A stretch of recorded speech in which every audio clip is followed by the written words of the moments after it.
So welcome to the next section, second section, day 2. So yesterday, in the previous section, we learned about the introduction part of the synthetic fiber and we learned what is the synthetic fiber and we understand what is the difference of the monomers and the polymers. Now let us see today's section what we are going to learn. So now here in this section, we are going to learn about the nylon. So nylon is a synthetic fiber which is made up of polymers. Now we will see how the preparation of nylon is taking place. But before going to the preparation, so it is this nylon is very popular during the Second World War because they used to wear the stockings and the tents, whatever is the stockings. So stocking indicates leggings, tight covered material, okay, like leggings. So like for the stockings and for the tents and whatever the fibers they used during the Second World War, so it becomes very popular. So then onward the nylon is very popular. Now we will go with the preparation. But before going to the preparation, we have to know what are the main sources which is used for this preparation. That is coal, air and water. So they will ask a question for 1 mark. So what is the source we are using for the preparation of the nylon? So you have to say coal, water and air. So this is very important. Next one will come back to the preparation. So for the preparation of the nylon, okay, it is made up of polymers. So already you know what is the polymers. So it's a many units.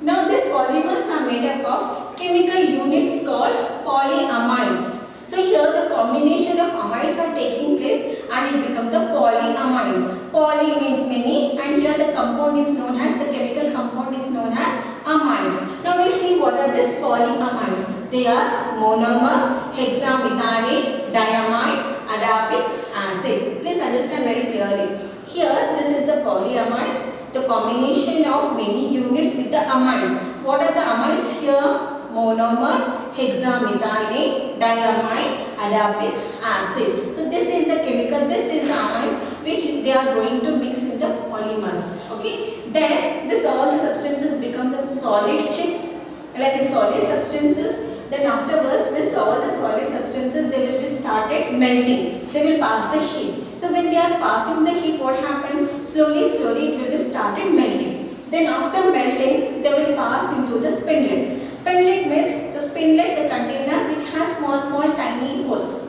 Okay. Then based upon the small tiny holes, it gives the perfect shape and the size. So depend upon the tiny small holes and the shape which is present onto the spindlet. So based upon that only the shape and the size will be come out from the spindlet. Then it gives the resulting fiber. Then after cooling, it becomes the spun and woven. If you want to understand very clearly about this polymer, you have to understand the experience of your mother when she is preparing some snacks for you. So what she will do, she will take one small container where it has the small tiny holes, right? So in that she will take some atta, whatever is there. Okay, so she will mix properly. Then she will place onto this container. Then she will hold it like this and she will press it. So when she will press it onto the oil, when she is rolling like this, you can see the resulting fibers how it is coming off. Do you understand what I want to say? The same way, please focus now here. The same way, the polymers. So the nylon is made up of the polymers and the polymers consist of polyamides. Like your mother is mixing the atta with some other substances like jeera, some other things. Okay. So the same way here also these polymers are mixed with polyamides. So what are the polyamides? Monomers, hexamethane, diamide, adipic acid. So this is the substances, okay, which is mixed in the polymers. Then after mixing everything, it becomes solid chips with solid particles. Then after solid particles, it is melting off. Okay, so we are going to melt it off. So when you are melting off, so then you are going to pass that melted substances into a container where it has small tiny holes. So that container only we call it as spindlet. Okay, and spindlet, based upon the holes and the size of the spindlet, the resulting fibers will be coming out. Then after cooling, you can see the spun and woven. So this is only the preparation of the nylon. Okay. Next one, properties. So properties of the nylon. So what are the properties? It is very strong, elastic. Okay, it is very strong and elastic in nature and which has very less weight. So that's what most probably so many people will prefer the nylon only, because it is very easy to wash.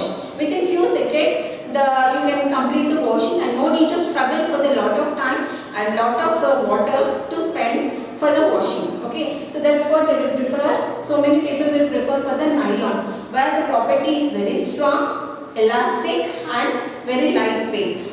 Okay, next one, it doesn't absorb the water. Okay, it is very light in nature and it doesn't absorb the water, and very fast the cloth will be dry.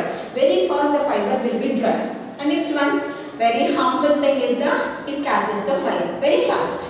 Okay, so it catches the fire very fast. Very fraction of seconds the fire will be catches off. So that's what during the Diwali festivals, or else when you are working with the heavy machineries, or when you are doing the cooking. So when you are there with the fire, so whenever you are very near to the fire, you should not use the nylon cloth. So because of this property, because it will be the nylon will catches the fire very fast. And next one, it has some type of electricity that is known as static electricity. Sometimes we see that our dresses will be folded like this, and when you want to open it, you will get the cracking sound.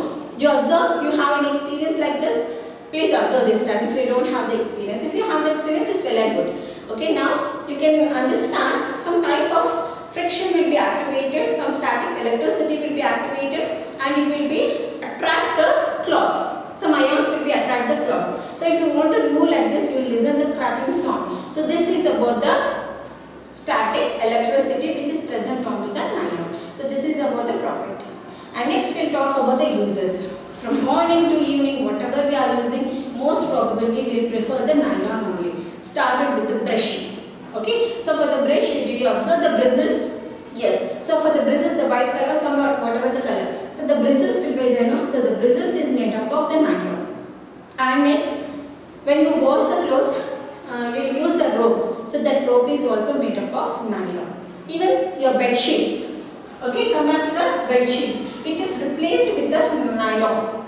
Okay, the nylon is replacement of the wool. So you can able to prepare the carpets also. The carpets where you are using in your house. The next one, parachutes. You know the parachutes, no? The people will be moving on like an air. Okay, so even the parachutes also you can use. They are using this nylon. The same way ropes. You can see some people will be jump onto the ropes by using the jump onto the hills by using the nylon. So like that, even the nylon also used in the ropes, and even in the swimming suit. So why they will prefer this swimsuits in the swimming pools? Because the nylon doesn't absorb the water. So that is the reason why they will prefer the swimming suits as a nylon. Okay, so this all are the uses. Just now what I said. So this is about the nylon. So in the nylon we studied what are the main important source, that is the coal, air and water, and how the preparation is taking place, and what are the properties of the nylon, and we studied about what are the uses of the nylon. Now we'll talk about one thing, about one question. How strong the nylon is. So by listening this all the things, you may get the doubt that how strong the nylon is. Now let us check by doing one activity. So for this activity, we have to take some samples like woolen thread fibers.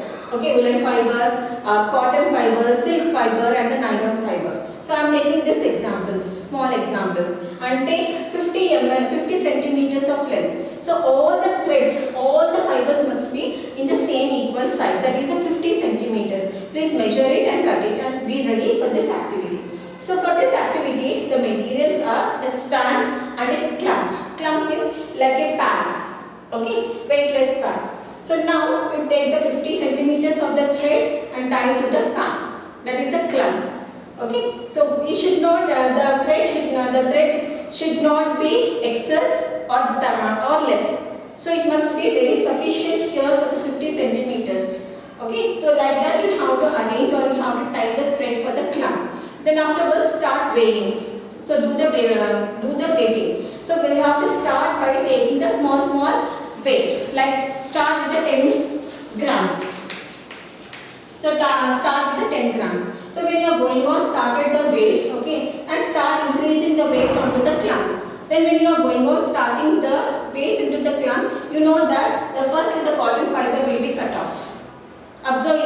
Observe it, what is the weight here. Then again go for the second sample.